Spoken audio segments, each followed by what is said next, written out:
270 páginas, é muita coisa. E aí eu falei assim, o que eu vou fazer, né? O que eu vou escolher, qual que é o recorte? Fiquei muito... Daí eu decidi, eu vou falar um pouquinho de tudo e vou falar mais do que a...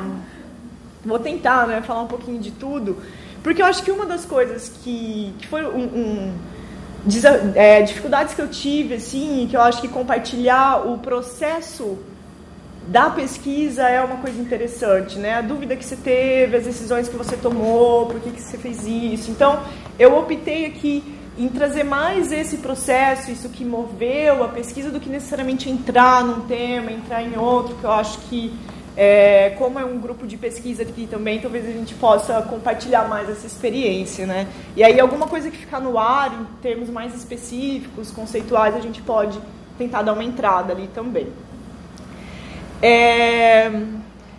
Bem, aí o título ali, né, que tá como divulgação, ficou a Artografia de um Corpo Experiência. A artografia é uma metodologia de pesquisa baseada em artes. Tem um livro, eu posso dar referência para vocês, eu vou conversar um pouquinho mais sobre isso.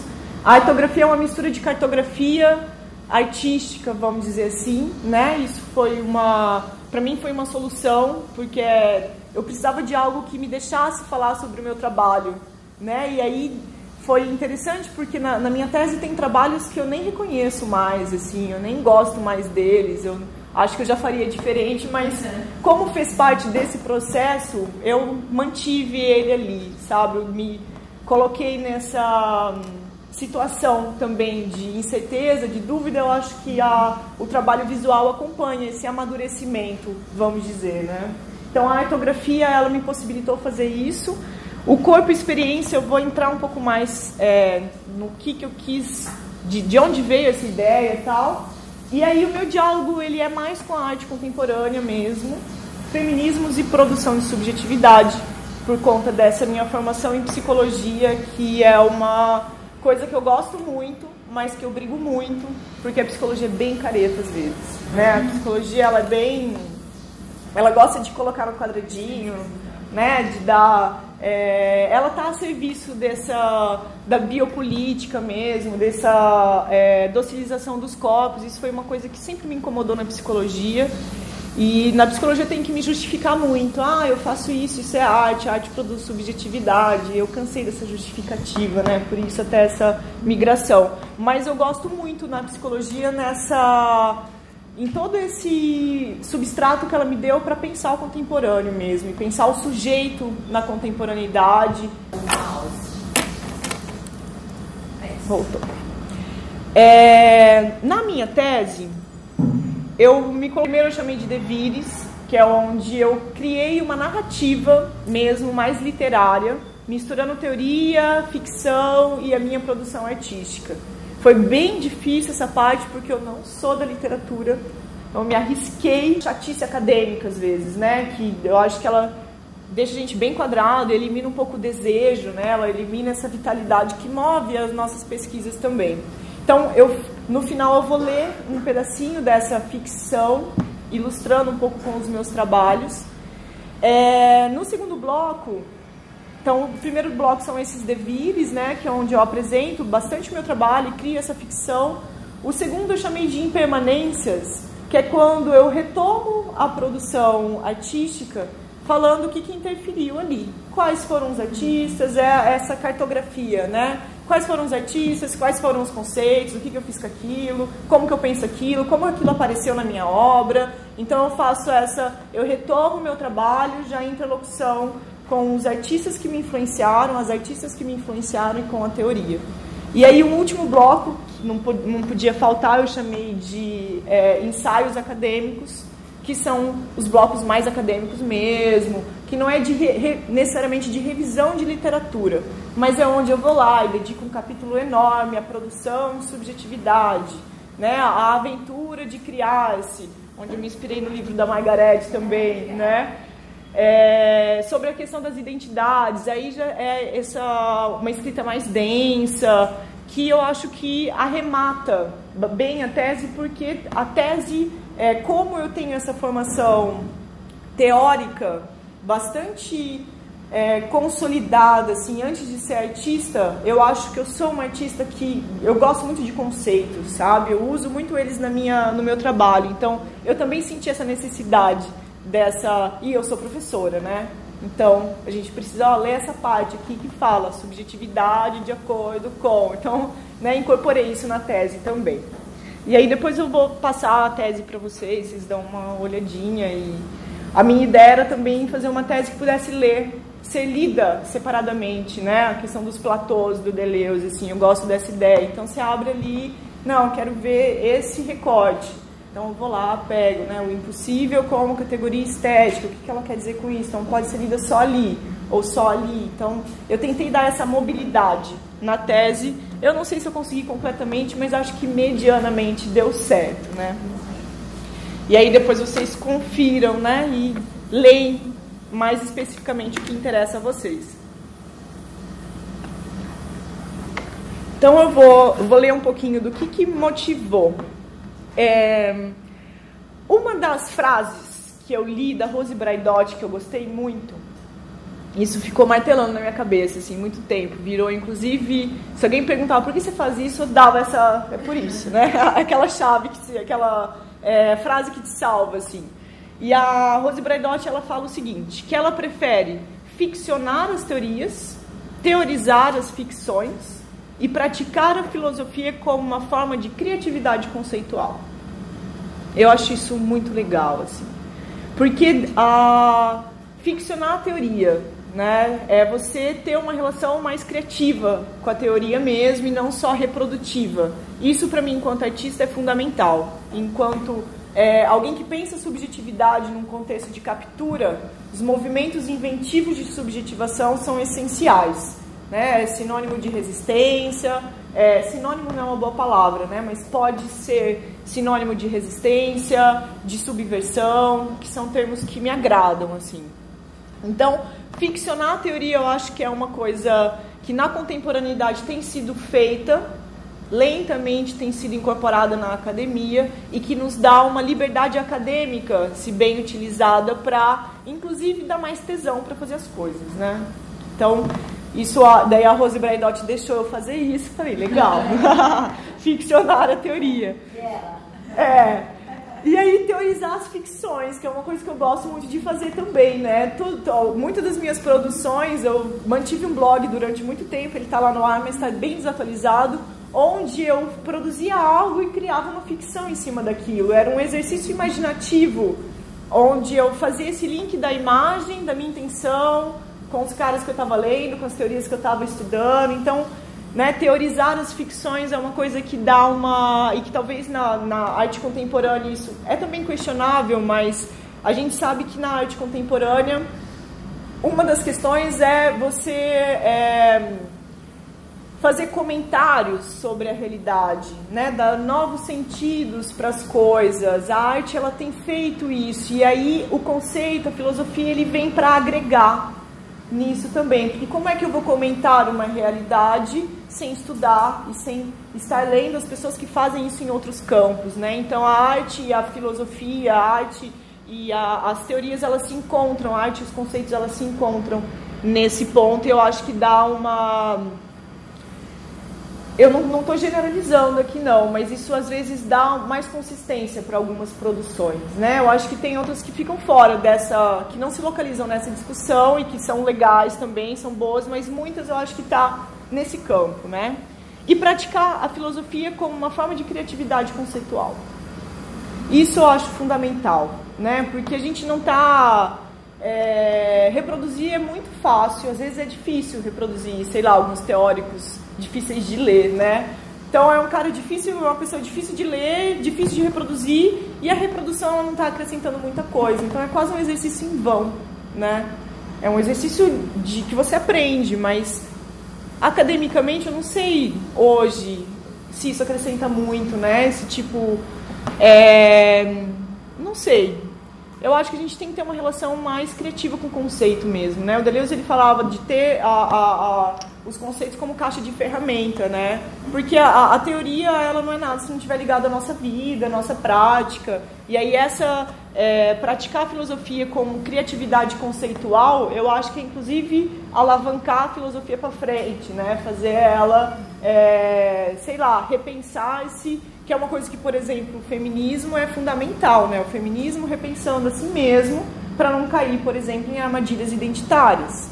Isso é uma forma de praticar o conceito, e as feministas, muitas artistas feministas fazem isso com criatividade conceitual mesmo, né? Então, gosto muito dessa ideia. Isso foi uma coisa que estava assim, perambulando meu pensamento durante as dúvidas e durante toda a tese, né?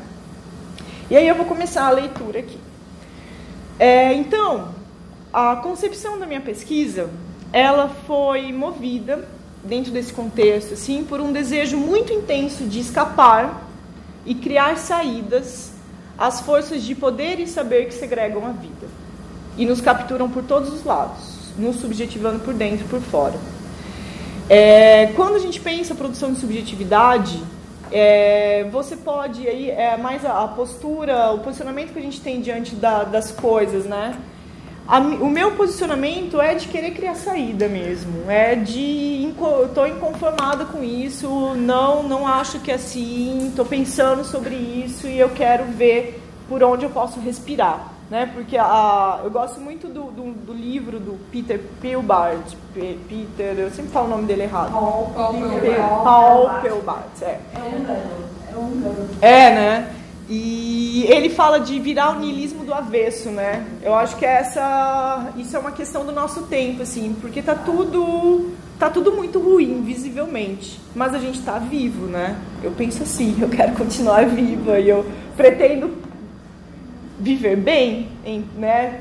Sei lá o que isso significa dentro desse contexto. Então, criar saídas, buscar linhas de fuga é um posicionamento político que eu assumo diante disso tudo. Eu assumia isso antes das feministas e com elas agora eu me sinto mais forte, vamos dizer, que é isso que elas fazem, né? Então, assim como o Peter, eu acredito que nós vivemos na atualidade um estrangulamento biopolítico que pede brechas, por minúsculas que sejam, para reativar nossa imaginação política, teórica, afetiva, corporal, territorial e existencial. Então, ponto de partida, né? Diante desse estrangulamento, criar brechas. Eu entendo a minha tese como uma brecha. Eu tentei criá-la nesse sentido.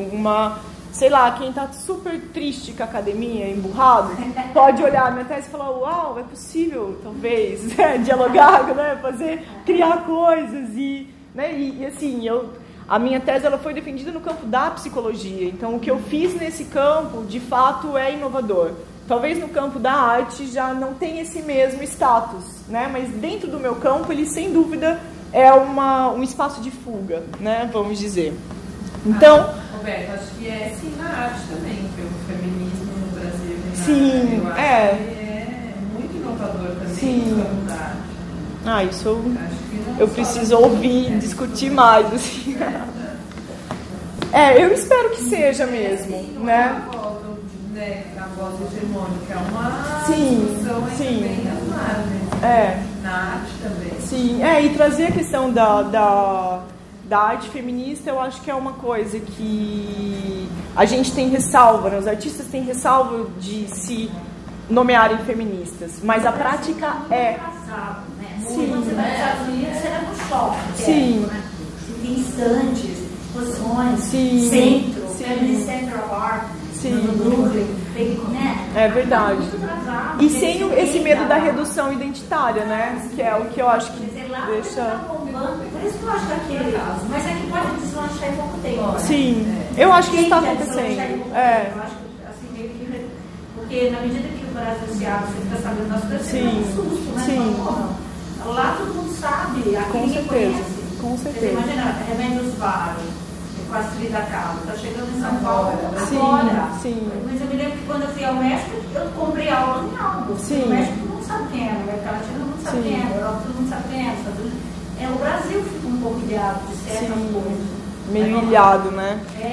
Aí a gente... Sim, estamos trabalhando, né? Bem, e aí por acreditar na força inventiva e de resistência que habita as brechas, que essa pesquisa ganhou forma, dando vazão a visualidades, afetos, corporalidades e figurações mais conectadas ao múltiplo, às diferenças e ao devir. Isso para mim é uma questão bem importante também.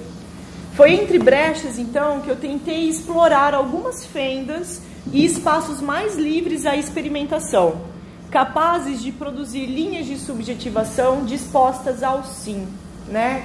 Abertas à diferença, a essa força afirmativa, uma força que afirme a vida sem restrição de classe, gênero, etnia, medida, volume, e a gente pode usar a palavra que quiser aqui também, né? Então, esse entre-lugar, que o Deleuze fala muito e que eu acho que hoje já faz parte mais do nosso vocabulário, ele é muito legal porque ele é mais da ordem do inclassificável, do que não se coloca rótulo, é mais da ordem do queer, do abjeto, de tudo isso que a gente tem dificuldade de reconhecer e de colar uma identidade, né? Eu acho que isso, para mim, politicamente é interessante.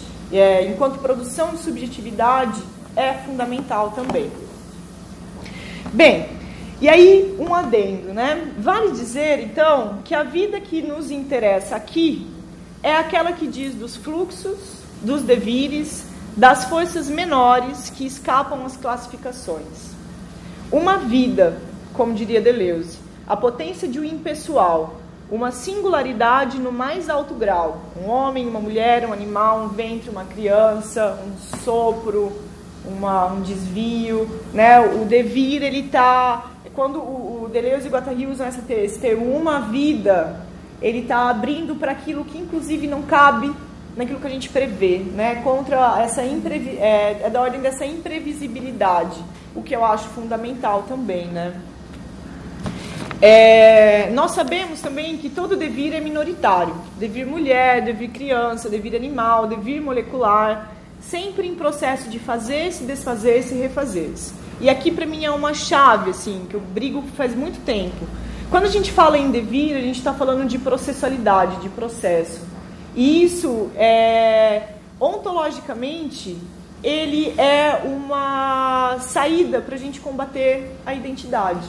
Porque a identidade, ela elimina o processo, ela elimina a processualidade, a subjetivação em sua vitalidade, em sua força movente, ela é de alguma forma estancada quando a gente se fecha numa identidade. Então, eu quis muito pegar essa processualidade, esse fazer, se desfazer, se refazer, porque para mim isso é uma condição de vida muito importante, que mantém, inclusive, a vitalidade de qualquer coisa. Acho que quando eu perder a minha abertura ao devir, provavelmente eu tô caduca de ideia, eu já estou falando uma coisa que já passou, que já era, algo que algumas pessoas vão aproveitar, mas que de alguma forma perdeu o bonde da história. Porque provavelmente eu me fechei numa concepção, o que é bem cômodo, né?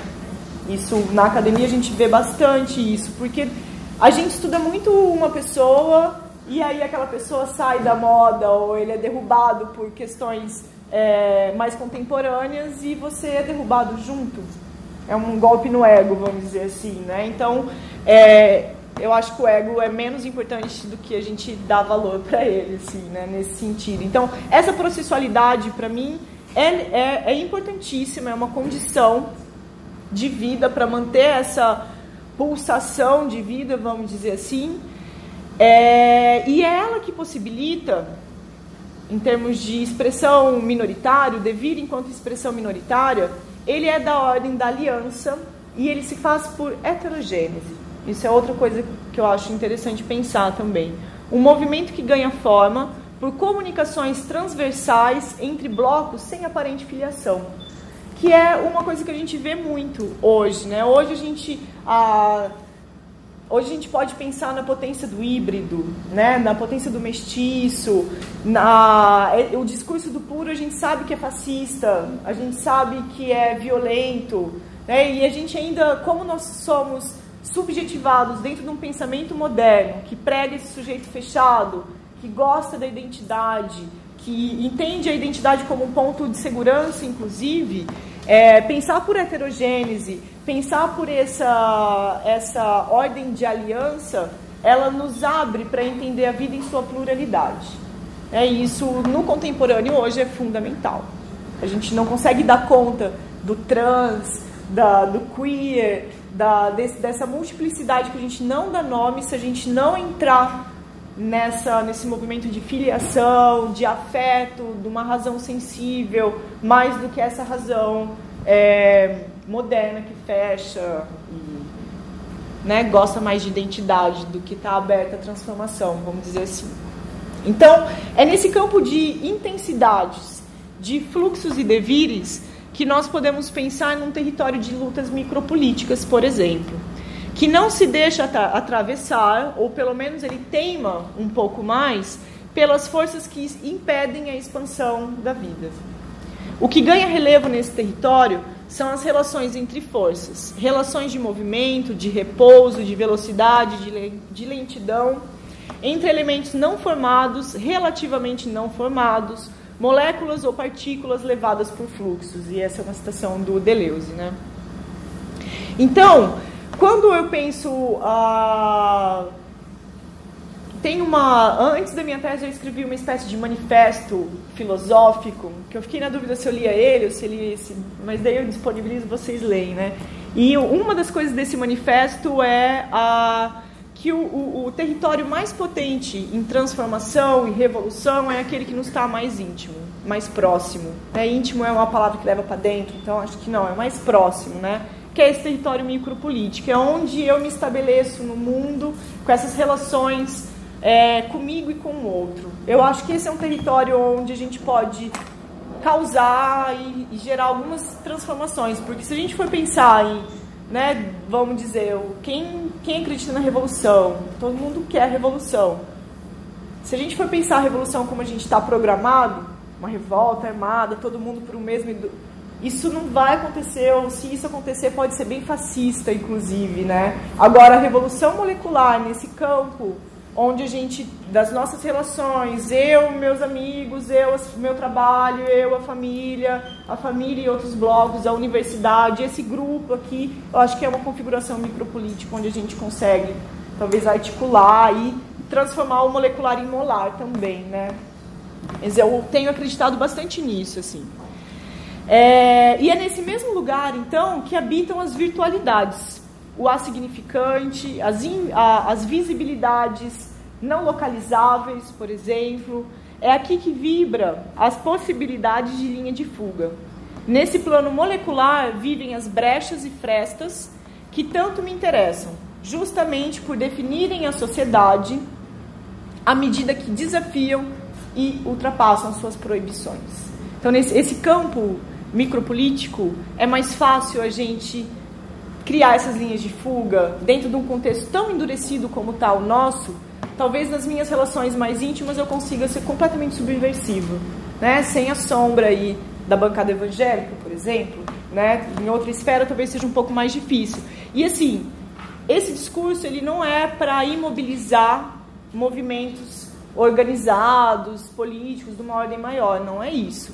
Eu acho que esses também são válidos, mas é para nos incentivar a continuar trabalhando independente desse aval, né? Existe um partido político, não preciso. Se tiver, legal, a gente se alia, né? E eu penso por aliança. Mas para não secar esse meu desejo de transformação, eu acho que a transformação ela é molecular, né? A revolução ela é molecular na minha relação com a minha sexualidade, com o meu desejo, com as minhas práticas de vida, com o meu corpo e experiência, né? E isso é uma coisa que eu me lembro de um texto do Foucault que eu gosto muito, que é aquele O Sujeito e o Poder. E lá eu dei aula muito tempo sobre psicologia institucional, e esse texto era o primeiro que eu dava assim, para a galera do segundo ano, eles ficavam horrorizados. Muito difícil, né? Mas eu falava, a gente está pensando em instituições, e uma das instituições que a gente tem que brigar é a instituição do próprio sujeito. O sujeito fechado, o sujeito que não faz aliança, o sujeito viciado em identidade, o sujeito que não transforma a sua própria vida numa arte de existência, por exemplo, né? Então, quando a gente fala dessa esfera molecular, que onde entra o campo da nossa própria experiência, eu acho que é onde eu brigo comigo mesma. Opa, tô sendo muito machista agora. E aí eu volto, tô sendo, né? E a gente tem que brigar o tempo todo. Não é uma coisa assim, eu penso isso e agora eu estou livre. Não, vai voltar. A gente está nessa sociedade. De repente eu estou reproduzindo aquilo que eu estava falando ao contrário. Isso é bem comum, né? Quando eu me penso por devir e nessa fazer-se, desfazer-se, refazer-se, quer dizer que eu tenho uma disposição para me repensar constantemente. E eu acho que esse é um potencial clínico, inclusive, desse conceito, né, de como fazer da vida obra de arte, passa por aí também. Essa desconstrução, construção é constante, né? Bem, e aí eles falam, né, sempre vaza, escapa ou foge alguma coisa. Ainda bem, né? E são para esses transbordamentos as regras que eu quis me deter, ou que eu quis dialogar no meu trabalho ali também. E como que a gente pode educar a nossa vida para perceber esses transbordamentos, né? Porque a gente é educado justamente para reprimi-los. Não, transbordou, coloca na caixinha, né? Não pode, isso aqui é pecado. Daí há várias coisas que colocam isso como proibido. Então, como localizar, como estar afinado, assim, a isso que vaza, escapa, transborda? Como viver para o transbordamento, por exemplo, né? Uma questão que a gente pode desenvolver, né? Um disparador de algum projeto, inclusive. Então, eu tenho esse gosto por transbordamentos aí, e a minha atração por brechas, fendas, entre lugares, ela é antiga. Tem a ver com uma simpatia pela abundância de vida que existe para além das coisas que costumamos dar nome e definir. E aí aqui eu sou meio Manuel de Barros, né? Essa abundância de vida mesmo, que sempre... Isso é uma coisa que me fascina muito, sabe? Enquanto visualidade. Tem uma cena assim, que eu acho que é bem... Eu vou falar, vocês vão se identificar, que é quando tá entrando um raio de luz e tem aquelas poeirinhas Aquilo é lindo, né? Você pode dedicar uns 2 minutos para aquilo e não vai mudar nada na sua vida. Mas é algo que a gente não costuma perceber, desacelera, no contexto de pressa é interessante, ativa nosso olhar para esse tipo de... Né, entre coisas, não tem nome, ai que boba, tá olhando isso, sou mesmo, deixa eu olhar, né, tipo, né, fotografa, não sei, é desviar esse olhar para essas coisas. Eu acho que é um exercício estético, isso nos educa para esse tipo de vazamento, né, esse tipo de transbordamento, aquilo que serve para não funcionar, funciona para alguma coisa, né, essa ideia também é do Manuel de Barros, eu gosto bastante. Então, o que me encanta é saber que nesses entre-lugares minoritários, as margens se encontram e fazem festa. As diferenças se combinam em heterogênese e as dissidências ganham voz e passagem sem a sombra da negação que julga e exclui. Isso é uma questão interessante também, porque quando a gente pensa na identidade, quando a gente afirma a identidade, a gente está negando outra coisa, né? Então, eu sou Roberta, logo eu não sou outra pessoa. Então, eliminar essa sombra de negatividade é um exercício ético fundamental nos nossos tempos também. Porque afirmar eu sou Roberta não quer dizer que eu estou excluindo todos os outros. Eu só estou afirmando quem eu sou dentro de um contexto mais amplo e plural, onde a afirmação de todos os outros são pressupostas também, né? Isso é uma concepção ética que... quando a gente faz esse exercício para essas coisas sem nome, esses entre-lugares, a gente se abre para entender uma pluralidade sem nome e sem essa vontade de verdade, às vezes, também, que coloca todos num plano, a gente pode chamar de plano de imanência, se quiser, né? Mas horizontaliza um pouco mais esse campo de vida e insere nele essa heterogênese, essas dissidências, sem que isso seja um problema, por exemplo, né? Sem que isso seja, sei lá, alvo de preconceito, né? Então, tirar essa sombra de negação que julga e exclui, dá passagem para essa força que move a vida, que é mais da ordem da heterogênese do que da reprodução do sempre igual, por exemplo, né? Então, isso tudo, gente, parece assim muito abstrato e tal, mas foram os questionamentos que moveram mesmo a minha pesquisa e que culminaram ali nas coisas que eu escrevia.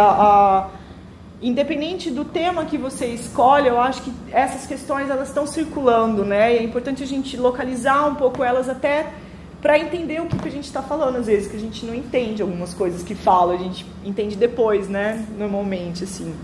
Então, esse foi um exercício que eu fiz, né? E aí, Deleuze diz o seguinte, que não há linha reta. O entre é um lugar ampliado onde mapeamos a passagem dos desvios necessários criados a cada vez para revelar a vida nas coisas. Então, isso aqui é bem poético, né? Como revelar a vida que habita as coisas. Que há vida em todos os lugares. Talvez não que eu reconheça. Não está dentro do meu hall de cultural, mas há vida. E quem sou eu para falar que não há, né? Bolsonaro e Feliciano acham que pode falar que não há vida em tais lugares. Eu acho que não é por aí, né? Então, as brechas, elas dizem desses espaços e interstícios que escapam às classificações. Desafiam nossas definições prêt-à-porter e nos obrigam a abrir nosso pensamento para outras formas de viver, sentir e cartografar o mundo e as relações. E aí eu acrescento que esses espaços, ainda sem nome, eles colocam em movimento e ação, nossa capacidade imaginativa, fazendo funcionar uma força inventiva que não teme o novo, nem a desorganização própria de um processo criativo. E isso aqui, para mim, enquanto artista, e também enquanto alguém que pensa a subjetividade, é fundamental. Como acionar a nossa capacidade imaginativa e inventiva diante do mundo. Porque a gente está educado a reproduzir mesmo. Eu reproduzo preconceito, eu reproduzo desejos, eu reproduzo práticas, eu reproduzo uma série de coisas, achando, inclusive, que aí já é uma estratégia de captura, que eu estou sendo criativa, única, feito para você, né? Esse tipo de discurso. Então, há uma captura da criatividade também, disso que diz do singular, para colocá-la no enredo de massificação, padronização. Então, o discurso aqui sobre a inventividade e a criatividade, isso é importante pontuar, não é ingênuo. É saber que ele não é a salvação de nada, mas ele é uma saída importante dentro de um contexto de captura, onde uma das coisas que alimenta o capitalismo, por exemplo, são os movimentos inventivos, né? Que o capitalismo precisa de novidade para se manter. Para virar mercado e produto. Exatamente. Exatamente. Então, pensar a criatividade, a imaginação, a inventividade nesse contexto é altamente político, né? E pensar dentro desse campo contraditório, problemático e ambivalente também é fundamental. Foi o que eu tentei fazer no meu trabalho, né? E aí, então, fazer funcionar essa força inventiva sem temer o novo. E o novo é uma palavra que na arte a gente contesta muito, né? Mas vamos o novo não como a grande novidade, não como o original, mas como pequenos movimentos dissidentes, vamos dizer assim, né? E nem a desorganização própria de um processo criativo. Que isso também é outra coisa que a arte contemporânea revela, né? Que é a processualidade envolvida num resultado final. E a academia ela está interessada no resultado. Né? E é um resultado que está sempre permeado por dúvidas, incertezas, e parece que sempre reforça a tese inicial. Né? Essa é a lógica da academia. Então, revelar o processo, a desorganização, a incerteza, as dúvidas, eu acho que também é um ato político numa sociedade que gosta de verdade, de certeza, dessa segurança. Né? Então, eu tentei explorar um pouco isso também.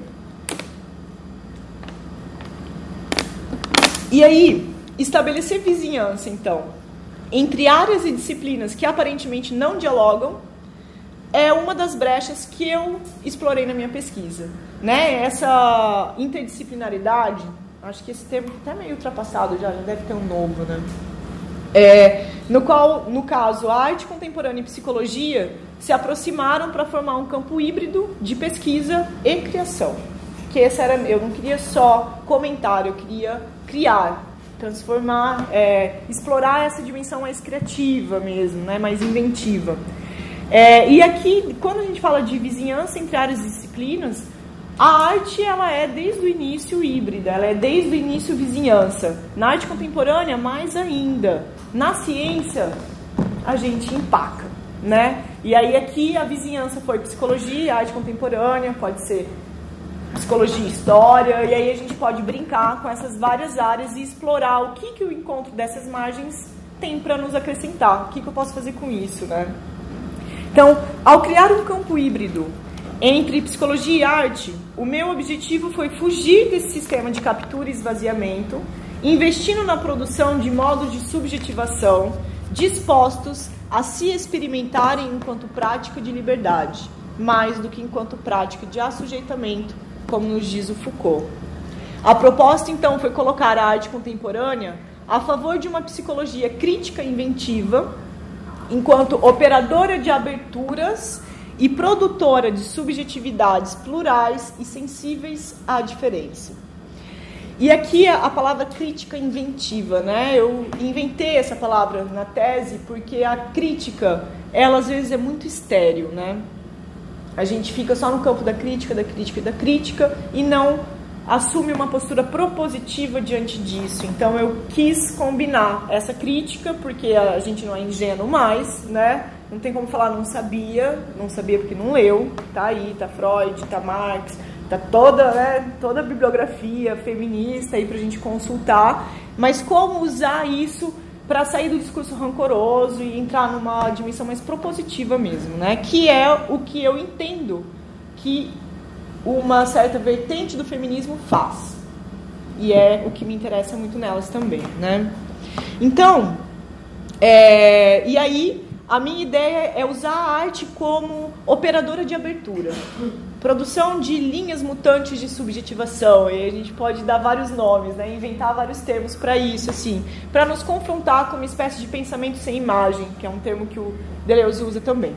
Então, numa combinação entre ciência, arte e filosofia, eu visei criar intercessores fictícios ou reais para gerar cortes e rupturas em nossos modos de pensar, intervir e experimentar o pensamento na psicologia. Intercessores que deem passagem para fluxos menores e minoritários e que gerem aberturas e provoquem bifurcações para o plano das singularidades, para novas sensibilidades, encontros e acontecimentos. Cortes que corram em sentido oposto das ficções políticas pré-estabelecidas, estas que remetem sempre ao discurso do colonizador. Então, é um desafio um pouco grande, né? Mas que eu acho que é uma questão bem do nosso tempo mesmo, assim, e uma boa briga para comprar, vamos dizer. Nesse sentido, então, a criação desses intercessores em vizinhança, principalmente com as artes visuais, no meu caso, se perfila nessa pesquisa como um disparador de linhas de subjetivação que nos desterritorializam e nos lançam em devir outro, deixando em nossa pele marcas intensivas carregadas de novos olhares e sensações. E aí, assim, cada parágrafo tem uma densidade, né, de conceitos, assim, mas quando a gente fala de processo de subjetivação, a gente está falando de um processo que a gente está falando de um devir outro também, senão ele perde a processualidade. É isso que confronta o meu eu, é isso que confronta a minha identidade e que me desafia a dialogar, a estabelecer vizinhanças com isso que eu não sei dar nome, porque ela foge daquilo que eu sou, vamos dizer, daquilo que eu tenho como parâmetro e medida, né? Então, me lançar essa abertura para a alteridade infinita é o que diz desse devir outro e é o que eu tentei, é o que eu entendo que a arte ela pode ser um disparador de linhas de subjetivação que nos levem para esse lugar. Porque a arte, e eu estou falando a arte, parece bem genérico, tá? Mas aí a gente pode localizar, isso também não é toda a produção artística que se localiza nesse pensamento, mas acho que isso nem precisa ser comentado aqui, né? A arte, quando nos apresenta seja uma nova leitura sobre uma coisa, ou uma coisa que a gente mal identifica, uma visualidade que a gente não tem no nosso campo de referência, ela vai nos desafiar a tentar entender, entre aspas, aquilo. Ela pode me afetar no sentido de me mobilizar a coisas que eu nem consigo dar nome, mas sabe quando você ouve uma música e você arrepia? A arte vem, uma expressão vem e desafia o seu olhar para algo novo. Então ela te instaura uma abertura onde, se você está de fato fruindo aquilo, se você está disposto a se conectar com com essa expressão, vamos dizer assim, você é desafiado a se desconstruir e se desconstruir outro. Esse seria o devir outro, né? Implícito nesse movimento de subjetivação. Bem, e esse devir outro, então, já acreditando um pouco mais na potência da arte de afetar e ser afetado, a potência do corpo de afetar e ser afetado, ela deixa, então, marcas intensivas, carregadas de novos olhares e novas sensações. Né? Quando a gente vê uma artista que cria uma nova mística para o corpo feminino, né? Aquilo a gente vai olhar e vai... Naquela obra está contida uma leitura, uma concepção de corpo, de feminino, de mulher, diferente daquilo que a gente foi acostumado a pensar num contexto heteronormativo, por exemplo. E aquilo, se eu estiver disposta a pensar, a ser tocada por aquilo mesmo, vai mudar o jeito que eu olho o corpo feminino, por exemplo, né? O jeito que eu configuro essa subjetividade. Isso, eu estou falando de um ponto de vista, parece utópico, porque não é toda a arte que faz isso, mas eu sei que tem muita expressão artística que tem esse poder, sim, de afetar e de mobilizar novas sensibilidades, né? Eu tentei apostar um pouco nisso. Então, numa perspectiva ética, estética e política, a arte, ela pode cavar em nossas vidas uma disposição e uma abertura para a alteridade. Que a arte, ela tem como... é quase uma ontologia da arte essa alteridade, né? Porque é sempre o olhar do artista, que é sempre um olhar diferente do seu. Tá datado, então é uma época diferente da minha, então ela é um composto de alteridade ali, que às vezes não revela nada, mas às vezes revela muita coisa, né? E não deixa de ser alteridade, por pelo menos dizer da concepção do artista, já não é a minha, né? Então ela carrega essa marca, vamos dizer assim. E ela é capaz de provocar a irrupção de linhas de subjetivação carregadas de um ímpeto crítico e inventivo diante do que nos chega pronto, porque ela nos desafia a um novo olhar, né? Resistindo e se dispondo a inventar novas formas de ser, estar, amar e se relacionar com o mundo. Então aqui eu estou entendendo a arte na sua relação com produção, subjetividade, né? A arte, portanto, ela pode potencialmente, e aí é bom enfatizar essa palavra, ela pode potencialmente, não são todas, produzir modos de subjetivação ético, estético, políticos que respeitem as diferenças em sua pluralidade, que criem novas suavidades no mundo e resistam às forças que segregam a vida. É nessa perspectiva que o encontro entre psicologia e arte contemporânea se configurou para mim, nessa tese, como um potente território de resistência e criação. Vocês têm alguma observação, algum comentário até aqui? Senão eu vou continuar transbordando. Sim. Eu ia te perguntar se você vai apresentar alguma obra de arte comentando isso que você está falando. Sim, posso fazer. Acho que seria acho que é legal, né? Sair dessa... Como você está enxergando. Sim. Seria interessante você sim. Né? Eu vou... Se vocês quiserem fazer isso também, estou aí com o repertório, né? Fiquem à vontade. Nós estamos aprendendo nessa aula. Eu guardei um pouquinho isso, que no final eu vou ler esse texto mais ficção, assim, eu vou mostrar algumas das coisas que eu tentei fazer isso, né? Então eu guardei um pouco pro final. Mas a gente pode mesclar as coisas aí, não tem problema não. Bem, então assim, com essa consciência e insatisfação quanto à insuficiência das referências e verdades que nos oferecem como prontas, teoria, concepções de mundo, concepções de sujeito, etc. O meu convite na tese, o meu percurso, é para a ativação do nosso ímpeto imaginativo a favor da criação, daí eu uso uma palavra do Maurice Blanchot, na criação de um outro mundo no mundo. né? Eu gosto dessa metáfora, assim, porque é aqui que a gente vive e é aqui que eu quero criar, talvez, novas relações diante disso que eu já acho que não rola, vamos dizer assim, né? Então, criações de novas variações ao mundo, né? Como diria o Maurice Blanchot.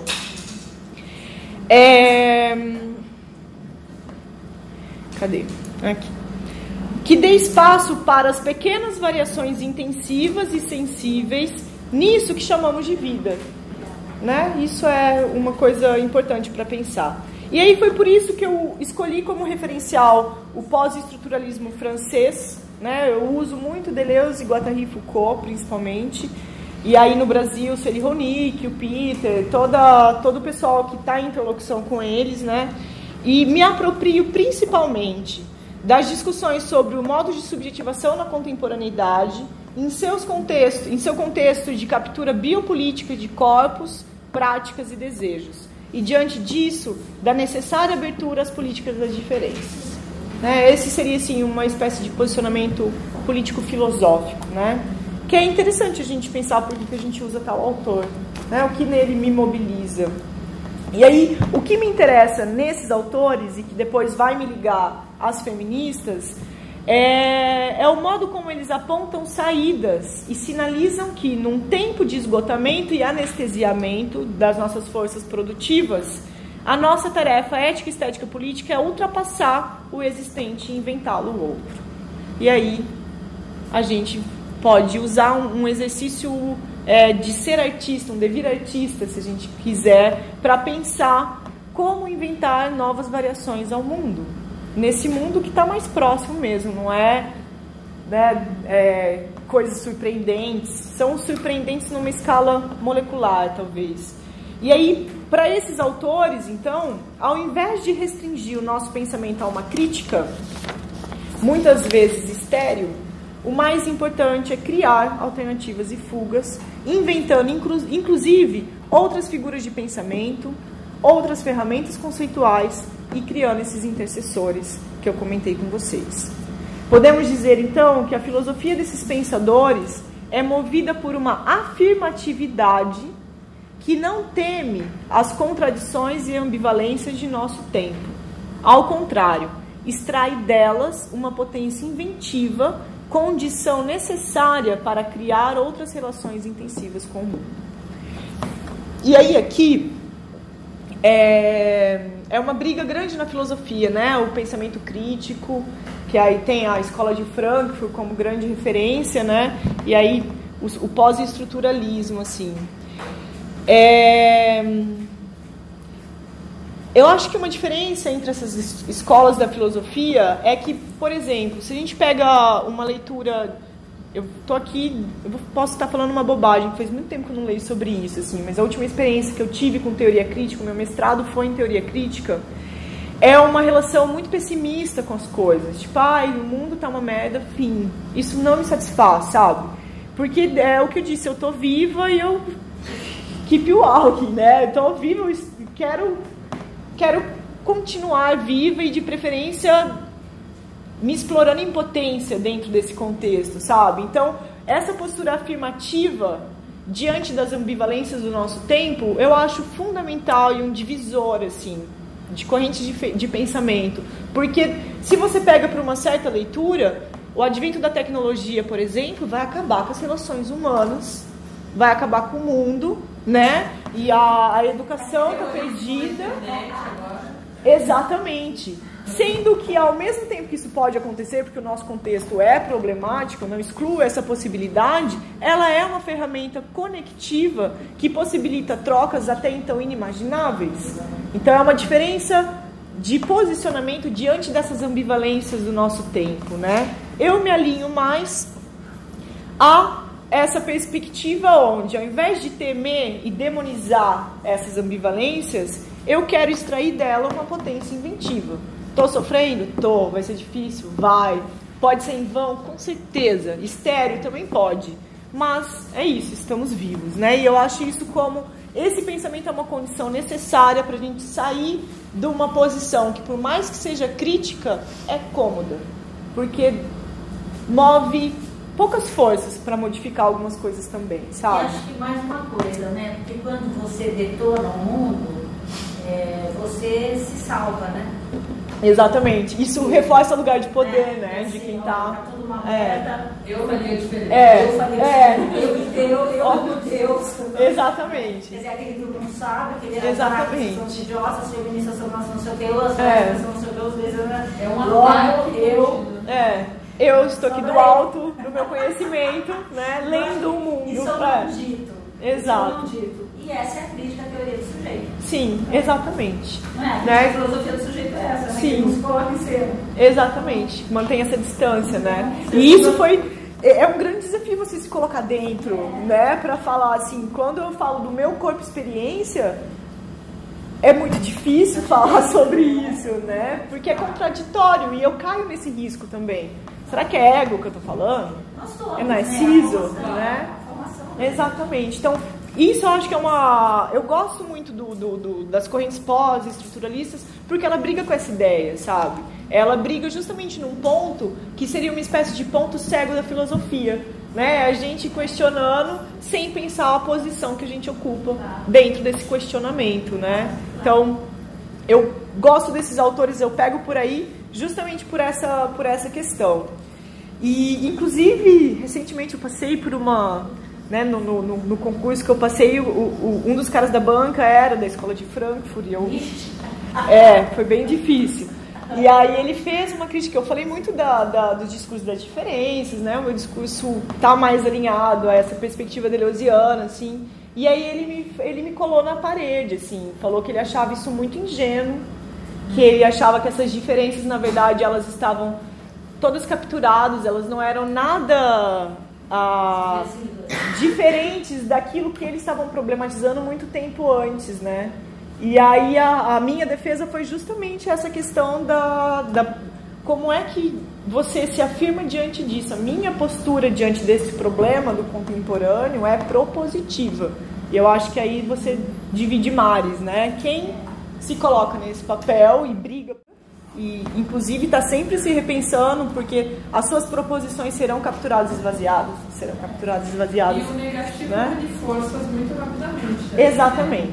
As pessoas começam a reclamar e vira uma onda. Exatamente. Muito forte, né? Sim. É difícil, que impede muito de enxergar essas linhas que são muito sensíveis. Exatamente. E é como você está falando, às vezes elas não têm uma duração ou Exato. Elas não vão ganhar um corpo para serem hegemônicas a ponto da gente poder afirmar.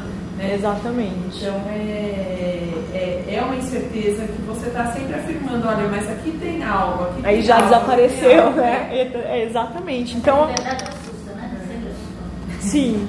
E aí é uma questão que... eu não sei, acho que tô aqui talvez falando bobagem, né? Mas eu conversando às vezes com pessoas mais novas do que eu sou da geração de 80, né? Nasci em 81. Em 81. Eu já pego um pessimismo e uma crítica, assim, mas e isso? O que a gente vai fazer? Que pessoas muito mais novas do que eu não têm essa dúvida e só criam.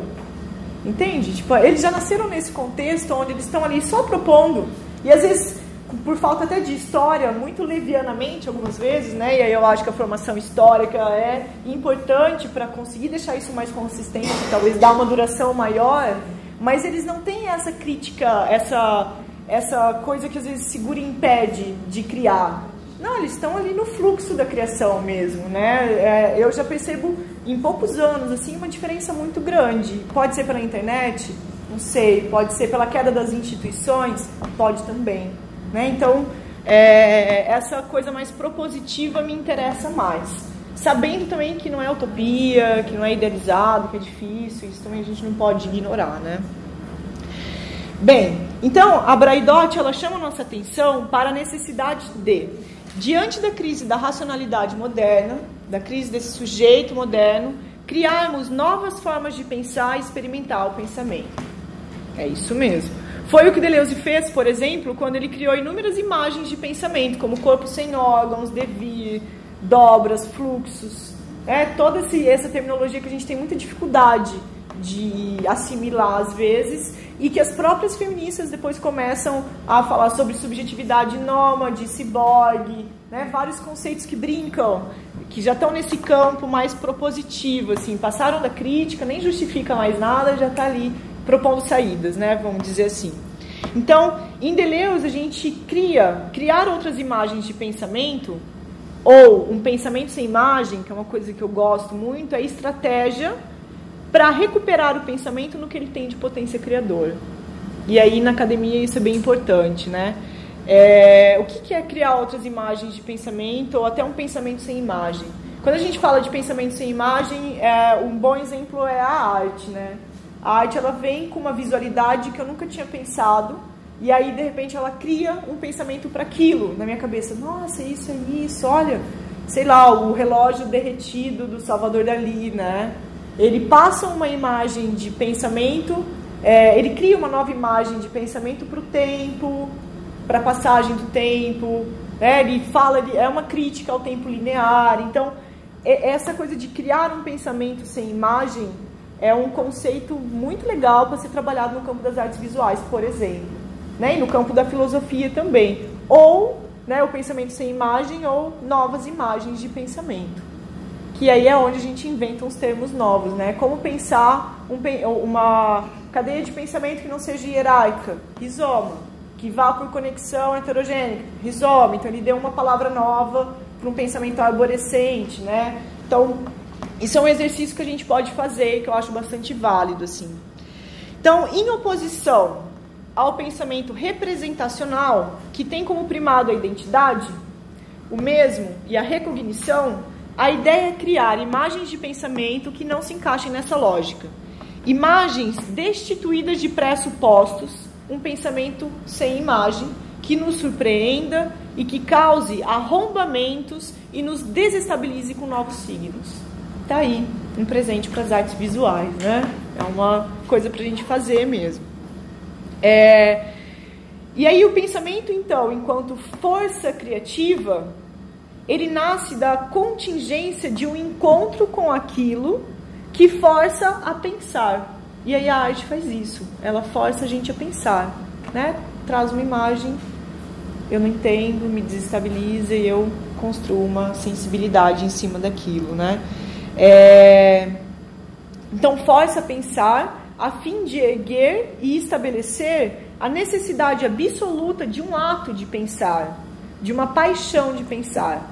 E aqui é interessante, né? Quando o Deleuze usa esse termo ato de pensar, ele está recuperando essa gênese do pensamento, que não é só reprodução, é a criação do pensamento. O ato de pensar diz disso. Quando eu não me valho do pensamento pronto e acabado, eu sou forçada a pensar de fato sobre aquilo, né? E aí eu acho que a arte em geral ela tem esse poder. Um bom texto de filosofia, um bom texto de qualquer coisa também tem esse poder. A literatura tem esse poder, né? Então, a criação, tanto a criação quanto a crítica, tem como condição a destruição da imagem de um pensamento que pressupõe a si mesmo. Pensamento identitário, pensamento representacional. Gênese do ato de pensar no próprio pensamento. Meio estranho isso, mas eu acho que é. Quando o Duchamp coloca lá a fonte, ele está destruindo um pensamento que pressupõe a si mesmo. Ele está fazendo esse mictório, não é um mictório. Quando a baronesa, dica da Luana, faz a mesma coisa, né? Baronesa Elsa... eu vou ter que lembrar. Eu não lembro o resto. Mas ela também fez um ready-made na mesma época do Duchamp, a gente não conhece, a gente só conhece ele, né? Ela fez um que era um encanamento, assim, chama God. E ela que deu pro Duchamp, inclusive, além dessa. E ela tá fazendo isso, ela tá destruindo a imagem do pensamento que pressupõe a si mesmo. Isso... Elsa von Freytag. Freytag, isso. E... né, quando o Magritte faz o cachimbo, isso não é um cachimbo, ele está fazendo esse mesmo jogo, né? É interessante a gente pensar por aí. Isso é uma ferramenta filosófica, uma ferramenta artística que a gente pode explorar ad infinito. Acho que dá até procurar aqui também. Né? Bem,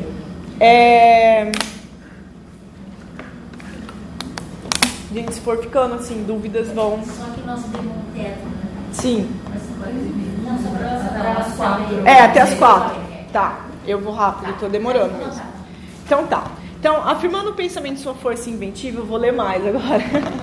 Deleuze toma de assalto nosso pensamento, às vezes reto e linear, mobilizando em nós um ato de pensar, uma potência.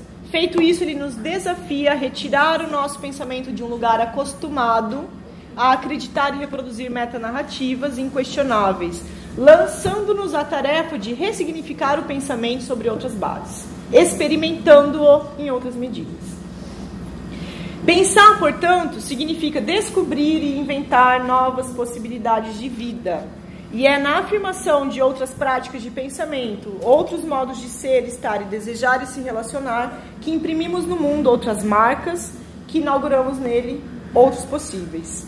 Ou seja, é pela positivação da vida em sua afirmatividade incondicional, independente de classe, gênero, etnia e espécie, e aí o feminismo é porta-voz dessa ideia, sim, que se pode ultrapassar, resistir e criar outros contornos para o nosso agora. E aí foi seguindo essa pista, então, que eu conheci algumas teóricas feministas, né? Que elas assumem sem ressalvas essa afirmatividade como projeto político, posto que se valem de um processo ativo de inventar novas imagens de pensamento para afirmar outros modos de ser mulher, de viver e gestar a própria vida.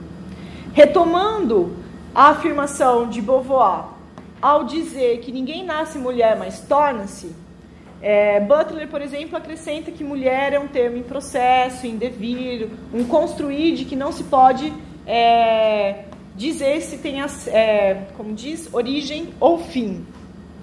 Então, a mulher, ela ocupa esse lugar, esse não lugar representável, irrepresentável, um lugar de subalternidade, de outro excluído, numa ficção biopolítica de suposta autonomia, por exemplo. Os feminismos, em geral, eles problematizam essa ideia e criam outros espaços de expressão diante desse contexto. E aí o casamento da filosofia de Deleuze, Guattari e Foucault com o feminismo deu certo nesse ponto, assim. Então aqui eu pego o feminismo, e aí na esteira da Rose Braidotti, eu sei que a Margaret Hago também pensa por aí, a Patrícia também pensa por aí, que entende o feminismo como uma prática e um impulso criativo, movido por uma força que afirma a vida em suas diferenças e multiplicidades. Né? Inclusive, afirmar as diferenças em sua multiplicidade é uma forma de escapar dessa captura identitária que o feminismo é alvo também. Né? Então, por carregar essa marca da exclusão, do não lugar, as mulheres, assim como outros grupos minoritários, eles carregam enquanto forma de existir e resistir uma força afirmativa de vida, uma disposição para inventar e reinventar constantemente os territórios existenciais. E essa ideia, ela passa, então, por uma crítica radical do sujeito, do feminismo e da filosofia ocidental, que pede a criação de novas figuras de pensamento e ferramentas conceituais para criar uma nova ideia de sujeito e subjetividade. Né? E aí, Donna Haraway chama esse processo de figuração, novas figurações para a subjetividade, que, no caso, ela criou a figuração do ciborgue, né? O corpo, a subjetividade ciborgue. A Rose Braidotti cria a subjetividade nômade, né? E aí tem uma lista aqui que depois eu posso dar. Patrícia não está na sua lista, não? Qual que a Patrícia criou, Patrícia? A Patrícia do dever animal aí, não? É verdade, né? Também, então, abre inclusive para a gente pensar essa relação interespécies, né? Que eu acho bem importante também. Então, o feminismo, ele tem essa força afirmativa que está no pensamento do Deleuze, que eu tentei extrair dele, justamente nessa afirmação de novas figuras de subjetividade, novas de vida, porque a relação à mulher sempre foi definida sobre o olhar do homem. E o feminismo vem e compra essa ideia e fala, meu amigo, não é assim, né? Se vocês querem saber quem somos, nós diremos melhor que vocês, né? A ideia é um pouco essa, assim.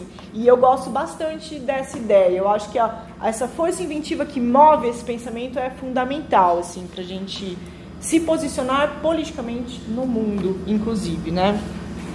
Então, essas figurações, ela tem produzido poderosas ficções políticas para desontologizar o sujeito, como nos diz Preciado, e refigurar a mulher não enquanto outro do homem, mas como outro em sua imensa e infinita diversidade e alteridade. Isso é uma questão que vale a gente insistir, né? Porque o outro, ele também é capturado identidade, mas ele tem que manter essa abertura à alteridade infinita justamente para escapar dessa captura, vamos dizer. Então, partindo de uma crítica radical do sujeito, masculino, heterossexual, branco, europeu, e dos modos de subjetivação da contemporaneidade que não contemplam a processualidade e o devir, aprendemos com o feminismo a visualizar novos contornos da subjetividade num exercício político e imaginativo. A ideia, então, é abandonar uma única e imutável referência identitária ou uma única forma de desejar e praticar a vida para alcançar uma pluralidade de possíveis que podem ser vestidos, travestidos e criados por cada um a seu modo. É nessa perspectiva que eu penso, e eu escrevi sobre isso na tese, numa estética feminista, né, que se vale dessa força inventiva afirmativa enquanto estratégia ética, estética, política de subversão, resistência e criação de possibilidade de vida. Eu acho que não sei se eu cheguei a te falar disso lá no Dia da Banca, eu não lembro, mas eu queria sublinhar que eu gostei muito dessa saída que você deu de pensar em estética feminista, porque às vezes quando a gente fala arte feminista, de uma certa forma até os artistas entendem como identidade. Sim. Como você novamente criando uma identidade para a arte. E existe uma resistência que eu percebo que não é pela prática feminista, que é por ser identificada. Então tem esse desejo de liberdade do artista, ele não quer que você chegue e fale, é uma arte militante feminista. Mas quando a gente, e eu não tinha chegado nesse vocabulário, e eu achei muito legal como você colocou, porque eu acredito que quando a gente fala que existe uma estética feminista aí, isso cria uma liberação também dessa identidade feminista que é muito engessada muitas vezes para um artista, porque o artista ele também está circulando nesse espaço de liberdade. Exatamente. E tem hora que a questão da sexualidade do gênero mobiliza, mas tem outros momentos da vida que é uma doença. Vejo assim a Fernanda Magalhães, por exemplo, né? Às vezes foi uma doença que mobilizou, não foi uma questão diretamente ligada a gênero, mas tem a ver com o corpo. E nesse meio termo, a gente poderia ver dentro de uma estética feminista. Então eu queria te elogiar, falar disso, que eu vou usar seu termo. Sim, por favor. É pra isso que eu escrevi mesmo. E fico legal de ouvir você falando isso, porque é uma pessoa que lê com muita seriedade sobre o assunto, né? Não é uma opinião. Mas eu tô te falando mais isso porque eu tenho muito interpelado as artistas. E às vezes eu sentia que... Eles acham que elas dizem que eu não sou feminista? Eu acho. Pode ser mesmo. Elas dizem eu não sou feminista, mas se você falar... Porque às vezes eu falava com uma artista, mas você acredita que existe pertinência de eu fazer uma leitura crítica vinda do feminismo para o seu trabalho? Claro! Sim. Existe pertinência porque tem uma linha de identificação, mas tem uma certa dificuldade de falar disso com medo de uma cooptação. Eu acho que também tem a ver com o mercado muito frágil, muito difícil conseguir espaço no Brasil, tudo isso. E o medo de se tornar um gueto dentro do artista ser localizado dentro de um espaço classificado e tal. Então, e foi uma saída legal para a gente. Uma poética já é um termo legal também, né? Mas eu acho que a questão de pensar... Tem um livro, né, Estética Feminista, que eu tenho em casa. Tem um artigo de uma... É espanhol. Mas, de qualquer forma, acho que a gente tem que elaborar, né? O que seria, então, uma estética feminista. E inserir isso entre os artistas também, né? Para que eles consigam, talvez, falar, também tem uma estética feminista no meu trabalho, sem esse medo, né? Que foi, eu pensei muito sobre essa questão, porque como eu mostro o meu trabalho como artista, eu também não quero ser reduzida a uma identidade, né? Então, era uma coisa que eu sou feminista, mas não é só isso. E se isso fechar coisas, eu não quero. Porque a minha questão, ela tá mais em trânsito do que, né, isso é uma briga mesmo, assim. Então, esse termo, ele veio em resposta a isso. Mas eu acho que a palavra poética feminista também é bacana. Sim, né? É o que a gente teria mais em poética. Também é legal. Bem, então, cadê? Essa estratégia, então, encontra na reapropriação do corpo, experiência e subjetividade um modo de contestar e inventar outras formas de viver. E aí aqui eu vou pular uma parte, que eu quero cair nessa coisa do corpo, experiência e subjetividade para eu apresentar um pouco mais o meu trabalho. Tem meia hora, né? A questão do corpo e experiência, primeiro assim, a subjetividade, ela é o campo de experiência do sujeito, né? Isso é uma definição que o Deleuze dá. Um dos nossos territórios mais próprios de experiência é o próprio corpo, inclusive alvos de biopolíticas, de controle, retaliação, etc. Então, pensar o corpo e experiência, ele tem um peso político interessante, ele diz de uma intimidade do sujeito enquanto prática de si, também me interessa, enquanto prática de liberdade, também me interessa.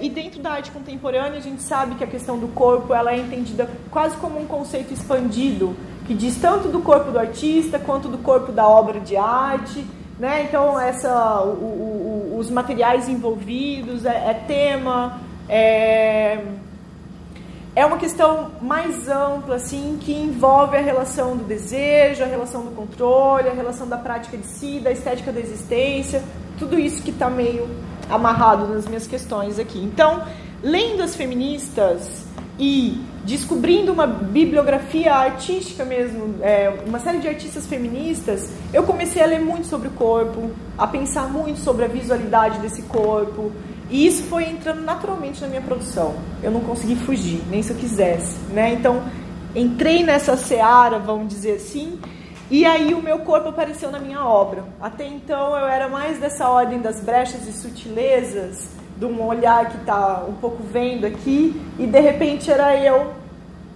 dentro do que eu estava fazendo, né? O que pra mim é bem difícil, porque eu sou bem tímida, eu adoro estar atrás da máquina, eu até falo assim, parece que eu não sou, mas eu não gosto de ser fotografada, sabe? Sou bem... Eu trabalho com fotografia, assim, e vídeos. E aí é muito confortável estar atrás, sabe? Eu era na frente, eu quero estar sempre assim, né? Então foi um desafio mesmo, foi uma prática de si, foi um exercício de liberdade pra mim, cheio de contradição. Bem... e aí aqui então eu vou falar algumas coisas e vai passar. Eu vou passar aqui atrás também. Bem, enquanto experimentação visual, eu tenho buscado propor a imagem de um corpo que se deixa atravessar pelas forças intensivas do mundo. Assim, eu me projeto na paisagem já sabendo que ela me penetra e se funde à minha carne. Eu marco minha posição no espaço e faço rizomo. Dou passagem ao múltiplo, fazendo a paisagem atravessar o meu corpo e delinear contornos e relevos de luz em minha pele. Em cada lugar, um tempo diferente passa, em cada localidade, uma luz, um vento, uma história vibra e faz vibrar a minha pele, deixando rastros e resquícios em todos os orifícios sensíveis dessa superfície porosa que sou eu. O mesmo e outro corpo nascem e morrem a cada toque, a cada encontro. Agora, sou a paisagem que meus olhos observavam atentos. Agora sou o mundo, sou vasta e contenho multidões. Percebo que há apenas uma pele sensível entre as coisas.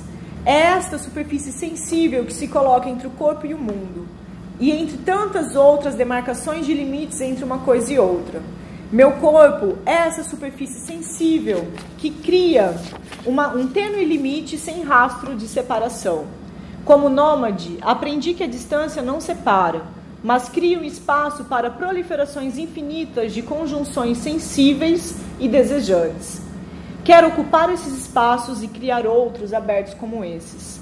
Tomada por um sentimento de mundo, saio por aí fazendo rizoma, deixando que os mais diversos relevos imprimam camadas de tempo em minha pele, deixando que cavem profundidades sensíveis que só façam transbordar minha capacidade de expansão.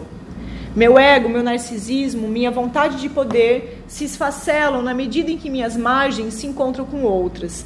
Desconstruo-me sem me perder, já me nascendo outra. Assim, sou o corpo que se agencia sensivelmente com o mundo, corpo que se sabe múltiplo e que se posiciona em abertura para as forças e intensidades que ampliam nossas ligações simpáticas com o presente. Então, as linhas do meu corpo começam a se dissolver. As linhas que me dissociam do mundo viram nuances e traços sutis que nada possuem em separação. Sem ênfase nem centralidade, meu corpo, subjetividade, pouco a pouco, quase se desfaz no espaço. Sou corpo em devir, feita de luz, vento, céu e mar. Não preciso de nome, sobrenome, nem marca registrada. Encontro-me em conexão com as forças do mundo e são elas que me definem assim, sem definição acabada.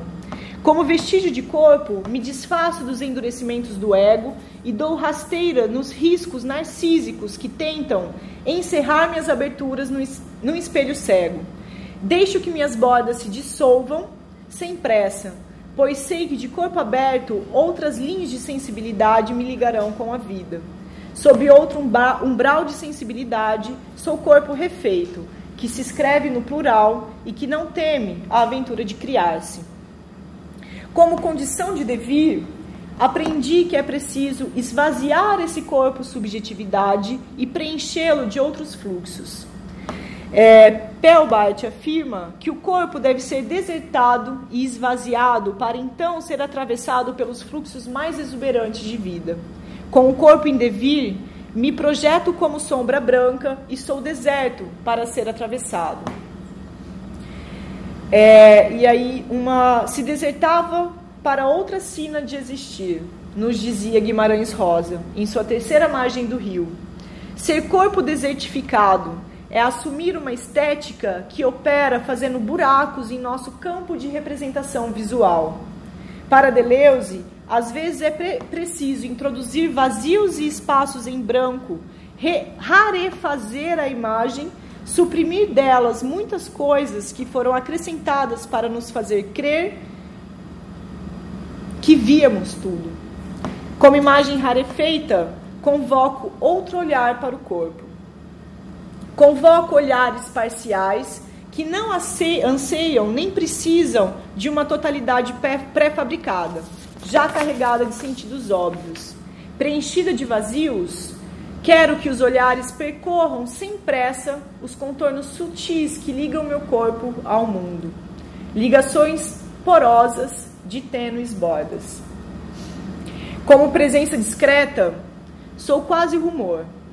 Sou o corpo que se apaga parcialmente para dar vazão a outras possibilidades de vir a ser. Em apagamento, meu corpo ganha tons de ambígua fragilidade.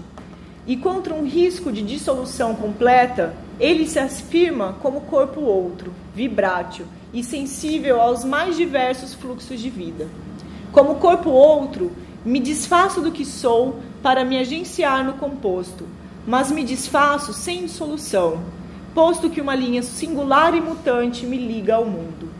Esta linha é escrita no plural e entre chegadas e partidas conjuga fluxos, intensidades, encontros, acontecimentos e devires. Os trabalhos que eu apresentei, aquele que fico transparente, que eu tô e as paisagens me atravessam, eu dei o nome para eles de um mesmo outro corpo, justamente para pegar essa ideia do devir, né? E aí eu fui evoluindo no meu apagamento até chegar nessa proposição que está aqui, que eu não dei nome ainda, não sei se eu vou dar também. Então, desde um mesmo outro corpo, até este último trabalho no qual meu corpo se funde no espaço branco, eu percebo uma tentativa de alcançar um movimento de dessubjetivação que aponta para a criação de outras artes de viver. Uma ressubjetivação agenciada sob outro umbral de sensibilidade.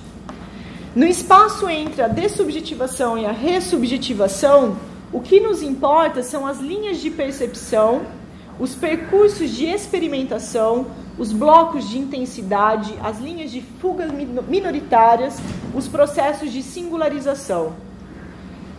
Para Pilbart, é dessa movimentação de coisas que falamos quando pensamos em devir. Com margens em dissolução, eu convoco o nascimento de corpos múltiplos, pluri-identitários, transvalorados, pré- ou pós-humanos, corpos intensos, imperceptíveis e em estado larvar.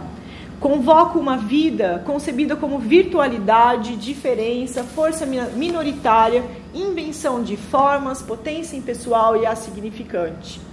Enquanto abertura infinita para o múltiplo, minha proposição artística se articula com a teoria queer no que ela tem de radical ao propor a desontologização do sujeito e a subversão de quaisquer atributos identitários que possam classificar e limitar o alcance do nosso corpo subjetividade. Numa perspectiva queer, o corpo sobre o qual atua o biopoder e as biopolíticas de controle se reapropria de sua própria experiência e se singulariza em relação às várias tecnologias que nos subjetivam. Reapropriar-me do meu corpo, desfazer-me dele para criá-lo outro. Sou corpo de margens permeáveis e minha subversão é da ordem da sutileza. Apagando e fundindo meu corpo na paisagem, tento propor horizontes expandidos, povoados de uma multidão minoritária, multidões ainda a serem criadas. É isso. Eu achei que tinha mais um pedaço.